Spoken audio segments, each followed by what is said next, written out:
وَاعْتَصِمُوا بِحَبْلِ اللَّهِ جَمِيعًا وَلَا تَفَرَّقُوا، یہ بات ہم کب سے سنتے چلے آ رہے ہیں کہ اللہ رب العزت کی رسی کو مضبوطی سے پکڑ لو، آپس میں انتشار و افتراق میں مبتلا نہ ہو۔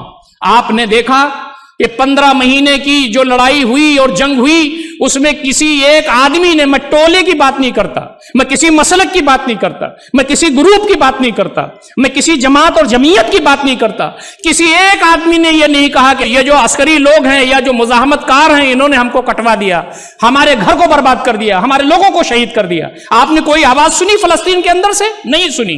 اس کا مطلب کیا ہے؟ اللہ تعالیٰ کی رحمتیں اور برکتیں ان لوگوں کے پاس آتی ہیں جو متحد ہوتے ہیں، جو ایک جان ہوتے ہیں، ان کے جسم الگ الگ ہوتے ہیں لیکن وہ ایک جان کے مانند ہوتے ہیں۔ ان هذه امتكم امه واحده وانا ربكم فاعبدون، یہ جو میری امت ہے ایک امت ہے۔ جب اللہ رب العزت کے لیے آپ ایک صف میں ہوتے ہیں، آپ کا مقصد ایک ہوتا ہے، آپ کا فائدہ ایک ہوتا ہے، آپ کا نقصان ایک ہوتا ہے، تو اللہ رب العزت کی رحمتیں اور برکتیں آپ کے اوپر نازل ہوتی ہیں۔ آپ نے دیکھا کہ اتحاد اور اتفاق کا عظیم الشان جو مظاہرہ کیا گیا وہ غیر معمولی اہمیت کا حامل ہے۔ ید اللہ مع الجماعہ، اللہ رب العزت کی تائید و نصرت جماعت کے ساتھ آتی ہے۔ اسی لیے یہ اشاعت اسلام کی اس مسجد سے یہ بار بار یہ بات بتائی جا رہی ہے کہ ہم مسلکی تشدد اور مسلکی اختلافات سے بالا تر ہو کر کے ہم امت مسلمہ کے کاز کے لیے ہندوستان میں ایک ہو جائیں۔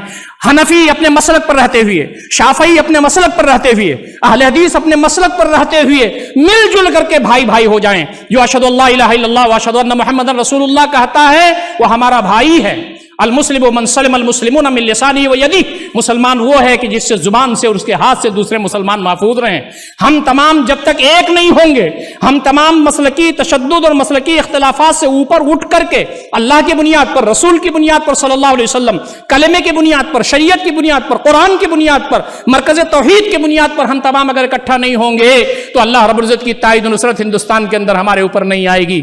یہ جو فلسطین کا قضیہ ہے وہ ہم کو آواز دیتا ہے کہ دنیا کے مسلمانوں اور خاص طریقے سے ہندوستان کے مسلمانوں، اگر تم چاہتے ہو کہ عزت کی زندگی گزارو، اگر تم چاہتے ہو کہ اللہ تعالیٰ کے بندے بن کر کے اس دنیا میں رہو، اگر تم چاہتے ہو کہ آزمائشوں سے تم کو اللہ تعالیٰ نکالے، اس دنیا میں سربلند کرے، تو تم تمام کو اپنی صفوں میں اتحاد پیدا کرنا ہوگا اور متحد رہنا ہوگا۔ یہ مسلکی اختلافات صرف فروعی اختلافات ہیں جس کے کرنے نہ کرنے پر دین کا کوئی بھی عمل اور اصول نہیں ٹوٹتا۔